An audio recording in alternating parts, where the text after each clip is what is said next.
Hi, welcome to Beyond Science. In today's video, we're going to be talking about transport in cells.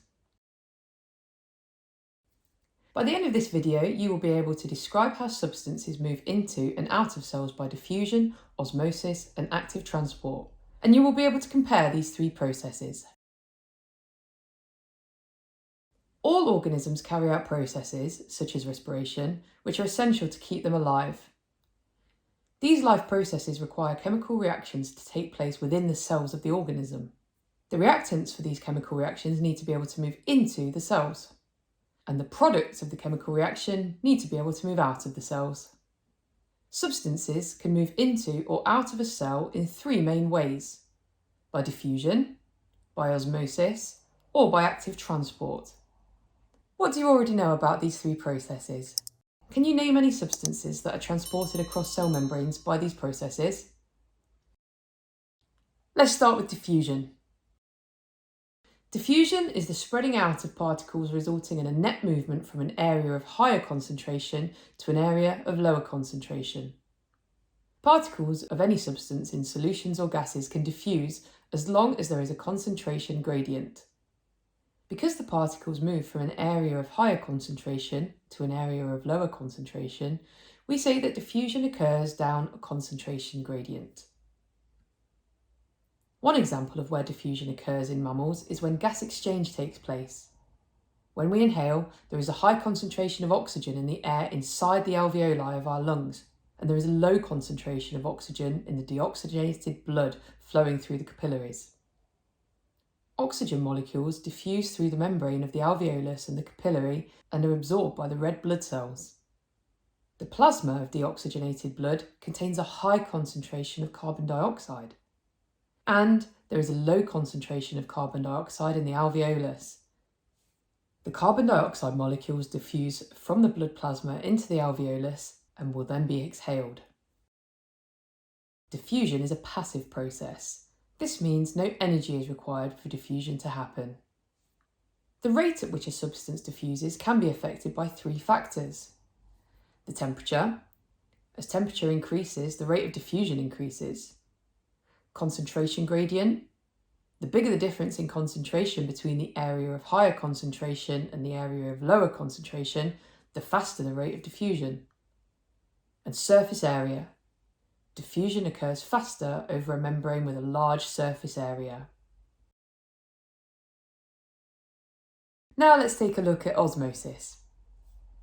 Osmosis is the diffusion of water from a dilute solution to a concentrated solution through a partially permeable membrane. Partially permeable membranes only allow certain substances to move through them. In a solution, the solute molecules are often too large to fit through the spaces in the partially permeable membrane. However, water molecules can move through the membrane.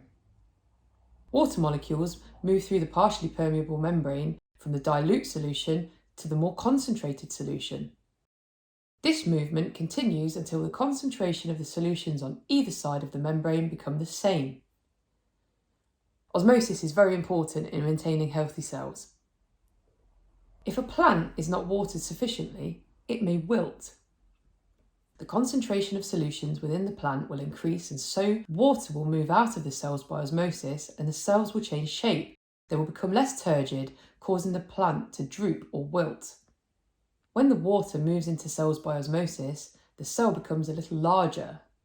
If too much water moves into the cell, it might even burst. When the water moves out of a cell by osmosis, the cell becomes a little smaller. Finally, we have active transport. Active transport is the movement of substances from a more dilute solution to a more concentrated solution. This is against a concentration gradient. This requires energy from respiration.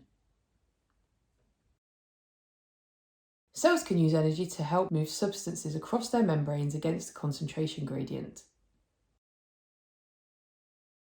Root hair cells of plants can use active transport to absorb mineral ions from the soil around them. The concentration of mineral ions is generally higher inside the cell than in the soil, so the mineral ions are moving against the concentration gradient and energy is required for this process.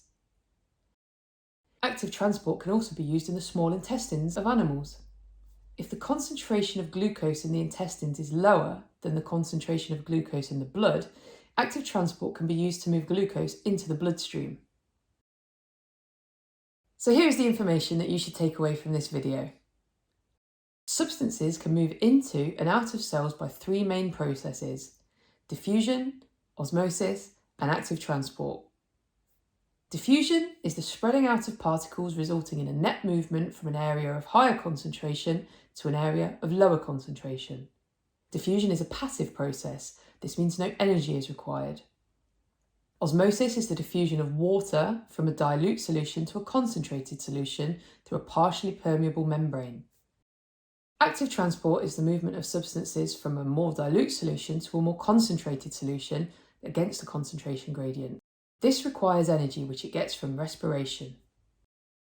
Why not try completing a comparison of the three processes of transporting substances into and out of cells?